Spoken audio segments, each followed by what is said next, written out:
অতিরিক্ত যানবাহনের চাপ, গাড়ি বিকল সহ নানা কারণে ঢাকা টাঙ্গাইল যমুনা সেতু মহাসড়কে ১৩ কিলোমিটার এলাকা জুড়ে ধীর গতিতে চলছে যানবাহন। বিস্তারিত জানাতে টাঙ্গাইল এলেঙ্গা থেকে সরাসরি যুক্ত হচ্ছেন প্রতিনিধি নওশাদ রানা সানভি।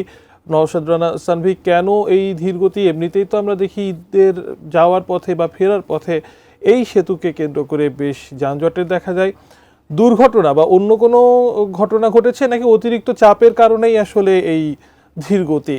আর গাড়ির গতি ফিরিয়ে আনতে স্থানীয়ভাবে বা প্রশাসনের পক্ষ থেকে কোনো ধরনের পদক্ষেপ নেওয়া হয়েছে কিনা?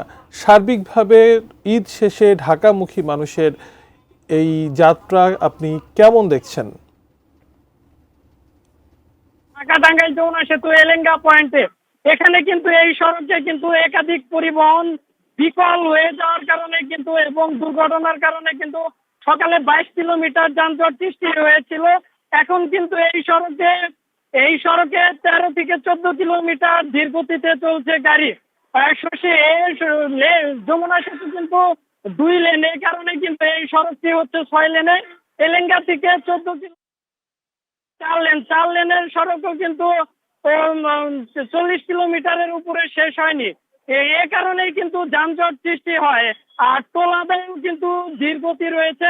এছাড়াও কিন্তু ঢাকাগামী লেনে কিন্তু সিরাজগঞ্জগামী পরিবহন বন্ধ করে কিন্তু ঢাকার লেনে কিন্তু গাড়ি ছাড়া হচ্ছে, যেন দ্রুত এই গাড়িগুলি পাস হয়ে ঢাকার পথে যেতে পারে।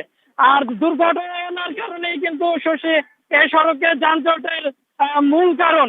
শশী, এই ছিল এলিঙ্গা থেকে আমার কাছে সর্বশেষ।